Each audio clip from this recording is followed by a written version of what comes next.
दोस्तों कई बार ऐसा होता है कि आए दिन एक नई थ्रिलर या सस्पेंस देख के दिमाग इतना उब जाता है कि हमें लगता है कि अब कुछ ऐसा देखें जो हमें रिलैक्स तो करे ही, साथ में जिसमें ज्यादा दिमाग भी ना लगाना पड़े और कहानी भी एक सुकून के साथ ही बिना टेंशन में डाले खत्म हो जाए। तो दोस्तों अगर आप भी आज के वक्त में रोज नई सस्पेंस थ्रिलर देख देख के ऊब चुके हैं और ऐसा ही कुछ फील कर रहे हैं तो तैयार हो जाइए ऐसी एक फिल्म देखने के लिए जो हम सबके चहेते जीतू भैया उर्फ जितेंद्र इस बार नेटफ्लिक्स के साथ लेकर आए हैं और नाम है जिसका चमन बहार। लेकिन इसके पहले दोस्तों अगर आपने अभी तक हमारे channel it's a caddy talk show को सब्सक्राइब नहीं किया है तो जरूर करें और पास में बने बेल आइकन को भी प्रेस करें जिससे आपको हमारे सारे अपडेट्स मिल सकें। ये फिल्म वैसे तो बनके 2018 में ही रेडी हो गई थी पर कुछ कारणों से उस वक्त रिलीज नहीं हो पाई और अब 2020 में नेटफ्लिक्स ने इसके स्ट्रीमिंग राइट्स खरीद लिए हैं। इसलिए ये जरूर हो सकता है कि फिल्म में आपको जीतू भैया उनकी पिछली फिल्मों के कंपेयर से कुछ कम उम्र के जरूर नजर आए। फिल्म के निर्देशक हैं अपूर्व धार जो मशहूर फिल्म मेकर प्रकाश झा को एक वक्त में असिस्ट कर चुके हैं।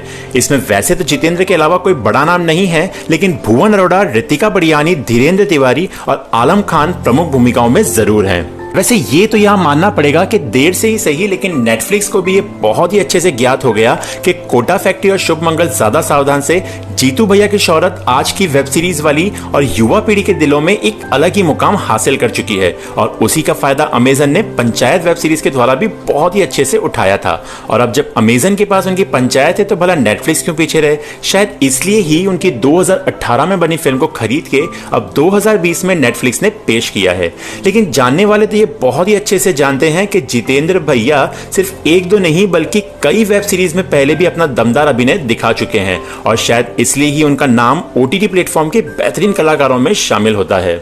दोस्तों चमन बहार कहानी है छत्तीसगढ़ के एक छोटे से शहर के बिल्लू की यानी जितेंद्र की, जो फॉरेस्ट डिपार्टमेंट में चौकीदारी की नौकरी छोड़ अपने दम पे कुछ करने की महत्वाकांक्षा लिए एक पान की दुकान खोलता है। लेकिन जिले के सरकारी उठापटक के कारण जिस व्यस्त सड़क पे उसकी दुकान होती है वो अचानक से ही शहर का बाहरी हिस्सा बन जाता है जहां पर कोई भी पूरे दिन में गुजरता नहीं है। लेकिन किस्मत तब करवट लेती है जब एक सरकारी परिवार बिल्लू की दुकान के बिल्कुल सामने आके रहना शुरू कर देता है और उस परिवार की एक सदस्य है बेहद ही सुंदर रिंकू यानी ऋतिका बड़ियानी। बड़े शहर से आई रिंकू स्कूटी पे स्कूल जाती है, शॉर्ट्स पहनती है और उस कल्चर को फॉलो करती है जो छोटे शहर के हिसाब से बिल्कुल ही अलग है और इसी कारण धीरे धीरे रिंकू के चक्कर में शहर के सारे लड़के उसके पीछे आना शुरू कर देते हैं और अल्टीमेटली अपना अड्डा बनाते हैं बिल्लू की दुकान को, जहां से रिंकू और रिंकू के घर को देखना सबसे आसान होता है। अब एक तरफ जहां बिल्लू का धंधा तो जबरदस्त रफ्तार से बढ़ जाता है वहीं निराशा हर पल उसकी आंखों में रहती है जब लड़के पूरे दिन रिंकू की बातें करते हैं और उसकी एक नजर के लिए घंटों उसकी दुकान पे खड़े रहते हैं, क्योंकि भैया बिल्लू जी भी पहली ही नजर में रिंकू को अपना दिल दे बैठे हैं और ऐसा समझ लेते हैं कि बस अब वही उनकी जिंदगी की नैया पार लगा सकती है जब उनके एक दोस्त उन्हें सिर्फ इतना सा कह देते हैं कि ये लड़की तुम्हारे लिए बहुत ही शुभ है।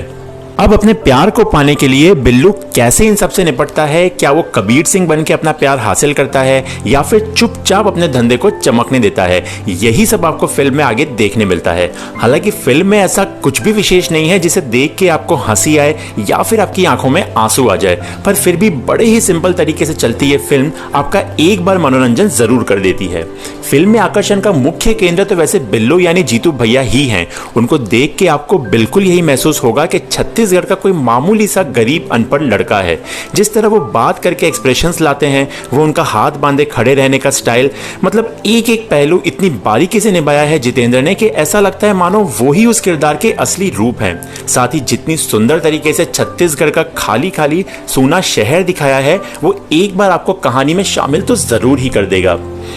दोस्तों वर्ष 2016 में सोनम गुप्ता बेवफा है प्रकरण को तो आपने सुना ही होगा। उस प्रकरण का इस्तेमाल लेखक ने कहानी में इतना बखूबी किया है, उससे अच्छी बात मुझे ये भी लगी कि उसे चटपटा न बनाकर लड़के की मनोदशा और एक तरफा प्रेम कहानी को बयां किया है। हालांकि इन हालातों से गुजरी लड़की और उसके परिवार वालों की मनोदशा का चित्रण भी और बेहतर तरीके से हो सकता था। उसके अलावा कहानी की सोच अलग और नई जरूर है, इसलिए उसे अगर एक बेहतरीन तरीके से प्रस्तुत किया जाता तो शायद ये फिल्म बहुत ही मजेदार और दिलचस्प बन सकती थी, पर यहीं शायद निर्देशक के कम अनुभव को साफ देखा जा सकता है। वैसे 2 घंटे की सिंपल सी फिल्म को देखना कोई बुरा सौदा तो नहीं है और उसमें भी यदि आप जीतू भैया के फैन हैं तो आपको ये मूवी जरूर पसंद आएगी। हाँ, इससे कुछ ज्यादा उम्मीदें मत रखिएगा, बस माइंड को फ्रेश करने के लिए और रिलैक्स होने के लिए इसे एक बार देख सकते हैं।